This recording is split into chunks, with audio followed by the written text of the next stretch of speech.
Asu nuk e di këtë, njoh Orindën. Jemi njohur herët ne, po jemi njohur herët, po shfaqur vonë. Në kuptimin unë kam qenë 22, unë ka qenë 20 vjeç. Kemi njohur dhe kemi ndetur pothuajse 4 vjet inkognito, po themi, domethënë pa në një lloj, le të themi, sekreti, po themi. Ka qenë në fazën më, domethënë në atë fazë ku isha unë gjëja e fundit në botë është që unë do njëja vajzën që do martohesha, që ta mendoj. Gjë aq më tepër unë dhe Orinda, nuk domethënë ne jemi njohur krejt rastësisht te UET-i, te shkolla, jemi njohur, nuk se njiheshim si persona publik, po dhe mendoj që bashkojmë, po. Jo, Orinda s'ka pasur qef mua fare. Fare. Si fare. Po nuk më ka pasur qef fare këtë pjesën artistike. Okay, po. Domethënë në pjesën e muzikës nuk unë e mendoja shumë mendje madhe. Ka nisur si i natë. Kjo domethënë tu desh që ta bëj për vete? Jo. Nuk e dia më bëri mua, e bëra unë, po domethënë ishte një lloj kimie shumë e çuditshme dhe histori shumë e bukur që pastaj realisht kalon kurbën e vet, si çdo histori, nuk është gjithmonë fushë me lule gënjeshtre. Absolutisht kemi pasur vështirësitë tona, po Orinda është shtyllë për mua dhe thash, ajo ka qenë një periudhë që unë nuk e mendoja kurrë. Ke bërë sa deklarata këtu kohë? Tani nuk do e flasim me ato se më janë bërë. Jo, po nuk e di, mi kanë çuar. Problemi është me burrat, se nuk më lënë shokët. Jo, po më kanë çuar zonjat, zonjushat, shimor këturi, sa bukuri, flet Orindës kështu. E di tani po dhe. Po tani je ti që i shpreh kaq bukur apo nuk din fare të tjerët që ti. Si shkëpapet. Nuk është, shiko, tani se të tjerët do se këtë thash dhe unë, nuk mu duk se thash në një gjë, ore, kaq nuk, një moment u duk sikur zbritën vetë, ku t'i gjë unë, Omar Kajani, u bashkua me Shakespeare-in dhe prodhuan këtë, nuk ishte kaq që... Ajo mund të më marrosi, vetëm mund të më çmend. Po, jo më nuk ishte kaq që ishte kontekst shumë i thjesht, nuk e di pse u bë kaq, nuk është se u derdh kryeveprat e letërsisë botërore te.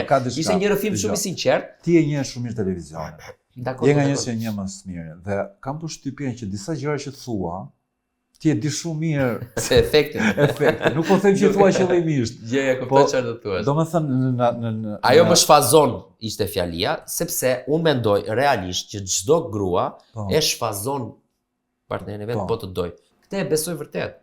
Domethënë sepse gruaja ka një formë të menduari domethënë flasim në përgjithësi, mendoj unë, se nuk po bëjmë analizë grave tani, po mendoj dhe kjo ishte thelbi dhe thasha e njeri është shtyll. Tani se e thash çik më e vesha me një tis poetik, okay, po thjesht kam përshtypjen që duhet fillojnë gjithë të shprehen çik më shumë. Sot çfarë do i thosh? Orinda, nuk do i them sot është e mërkur. Kështu që u bët ca ditë që nuk po na gatuan asnjë gjë të mirë, ta bëjmë kështu si këta burrat. Burrat me na muz gatuajnë aty të na tham për bukë. Çfarë ndodhi me Produkt 28? Unë nuk e mbaj mend tamam, po base mund ta kujtosh pak. Asnjë gjë s'ka ndodhur, neve jemi prapë shumë shok. Po. Domethënë nuk ka ndodhur ndonjë etapa jete. Ne kemi bërë shumë këngë, kemi në sirtar. Sigurisht Albani është ai që, si më thënë, është ai që na treq, sepse Albani, jo se kemi xhan e grupin, po Albani është më i dashur me idenë e Produkt 28 dhe ka shumë për zemër. Dhe kemi bërë disa tentativa, por tani po na saboton Fabi. Fabi.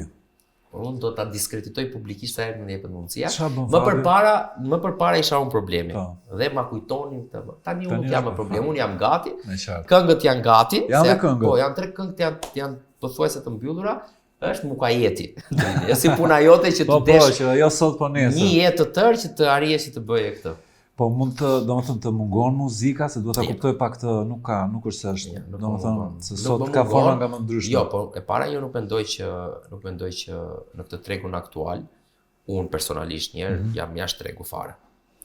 Albani është shumë i talentuar, duhet vazhdoj të merret më shumë me muzikë, ja them non stop. Fabi ka bërë mëkatin në jetën e vet që nuk përdor zërin e tij. Për mua është është mëkat, sidomos ta ka dhënë Zoti, përsa i përket produktit sintetikës, produkti sintetika nuk hyn në treg për të ndëtur në treg, kthehet për një lloj përmbledhje gjithë atyre viteve. Kështu që për këtë, për produktin sintetik jam dakord. S'më mungon muzika se unë nuk mund të konkurroj me këta që janë shumë talentuar, shumë të fortë. Dhe janë konkurim se njeriu konkuron ndonjëherë me një produkt që po bëre një gjë publike, duhet ta masësh me ata që janë në treg. Unë nuk jam me idenë që jam unë me artin tim. Dhe më dole tamam në një moment që po diskutohet shumë në kuptimin e filmit, pra Kazermës, për vendimin që more për prodhimin e këtij filmi. Shumë njerëz thonë do të thënë si e mori vendimin Turani Gatdoli, se i erdhi kres spontan. Gatdoli. Ti ke dhënë disa intervista, po ke dhënë një lloj sqarimi, por realisht si e morën vendimin? Ne kemi folë bashk, unë stimuj më në televizion nuk gjej. Do më thë nuk gjej. Mund të gjej në të ardhme, që të thash, po momentalisht. Që më mungon, e kam thënë me shaka që punën e më di goca në tepër të shaka jo. Unë mendoj që 20 vite nuk mundet t'i lësh të ikin kështu. Dhe mendoj që modestisht një pjesë në kulturën shqiptare e kam. Nuk po them që kam bërë një gjë madhe.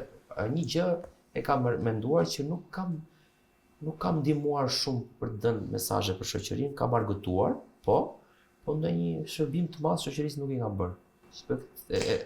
Pra se do ta kuptoj, kështu nisi vërtet për një lloj shërbimi. Nisi si ego personale që për të plotësuar, le të themi, puzzle-in e pjesës turit. Pra ti nuk di kontentin e filmit, se këtë do të kuptoj. Ti nuk di për çfarë do ta bëjë filmi. Kontentin e filmit unë e kam ditur, kam pas ide, po. Jo, ta plotësoj një herë puzzle-in, pra të bëj një film. Ajo që dija është që unë nuk do bëj film komedi. Okej. Këtë e kisha të prerë. Domethënë unë shoh shumë filma, jam njoh shumë i mirë filma, e kisha frikrat e mia.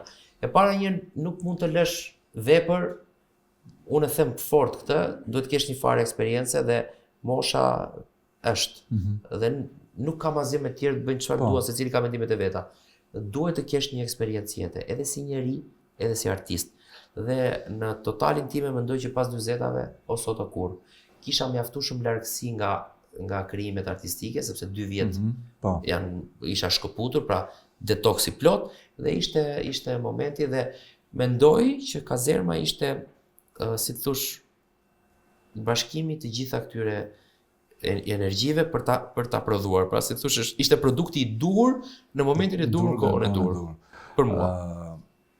Ironizon ndonjë prodhim të ngjashëm në Shqipëri aktualisht, apo të nxjerr në pa, po themi atë që ndodh pas ndonjë produksioni të caktuar? Ne kemi folur bashkë, njerëzit asociojnë direkte me reality show dhe qëllimi ai është. Por unë e them jo për të qenë politikisht korrekt, po e them me sinqeritet që ajo është thjesht forma për të shkuar te publiku, për ta çuar publikun në kinema. Sepse unë mund të zgjidhja që atë Kazerma mund të ishte edhe një zyrë shteti. Edhe në zyrën e shteti ka një Arius të dhunshëm që i do njerëzit servila që duhet të prodhojnë korrupsion që ai të fitoj, mund të ishte edhe një biznes privat. Unë zgjodha një gjë që njerëzit të asocioheshin direkt dhe ti e di shumë mirë që reality show, sepse neve jemi një reality vazhdueshëm. Reality është një fenomen global, nuk është fenomen shqiptar. Kështu që nuk ka ironizim. Ka 4 elementë shumë të rëndësishëm që janë një është media. Ne njerëzit e medias, Ariusi në doza të ndryshme, po është si secili nga ne. Ti ke fiksim klikimet, unë kam pasur fiksim klikimet. Drejtorët, pronarët e televizionit kanë pasur fiksim klikimet, edhe gazetari fiksim klikimet, dhe regjizot gjithë. Ne jemi Ariusët. Dikush më shumë, dikush më pak, neve kemi bërë kompromiset tona. Pra Ariusi nuk është një personazh konkret. Po jo, më personazh. Jo, këtë duhet të pyesë. Jo, nuk ka fare. As asocime me çfarë janë vërtet. Realisht, sepse filmi këtë ka detyrë të shkojë për te. Unë nuk do bëj një film për 2025, unë do bëj një film që të ketë vlerë të kuptim edhe në 2050. Përsa i përket detajeve pasaj që njerëzit i marrin si koincidenca, ato janë deri diku qëllimta për të asociuar sa më shpejt dhe për ta Je kënaqur me Jo, të dalë se kjo është shumë e rëndësishme. Ja, okay, është media. Media duhet të reflektoj. Po. Janë personazhet publik. Personazhet publik janë ata njerëz të cilët simbolizojnë ata të cilët duan të arrijnë diçka shpejt. Me çdo çmim. Po. Të pasurojnë ata që hyn botës krimit, hyn drogës sepse duan të pasurojnë shpejt. Ata që bëjmë kompromise jete sepse duan të bëhen të famshëm shpejt. Ndërkohë çdo gjë ka kohën e vet. Dhe pastaj është dhe publiku, janë njerëzit e zakonshëm, cilët mendojnë që në fakt nuk bëjnë dëm, lëndojnë shumë. Unë kam zbuluar një hobi të ri, i shkruaj njerëzve që më shajnë, i shkruaj në privat. Dhe i pyes. Përshëndetje zonja Filan. Buqe. Po. Ke thënë aty që kishte thënë njëra për shembull sot, i ke surrati jot. Po. Si e kishte se s'po ashtu U bë për të bëj. Ka zemra tregoke ti Shqipërinë dhe shante. Dhe i shkruajta në privat. I thash të lutem, i thash, përshëndetje, jam Turiani. Nëse ka mundësi, mund e ke parë filmin? Çfarë thon? Ama nuk e di, se kam kontrolluar, do ta shoh, po jam i sigurt që do më kthej, se më kthejnë përgjigje. Filloj në fillim bëhen agresiv, pastaj kur komunikon, fillojnë edhe zbuten. Atë ideja është që njerëzit bëhen agresiv pa pasur argument. Po mund edhe po patë argument. Shqiptarët nuk komunikojnë, konfliktohen.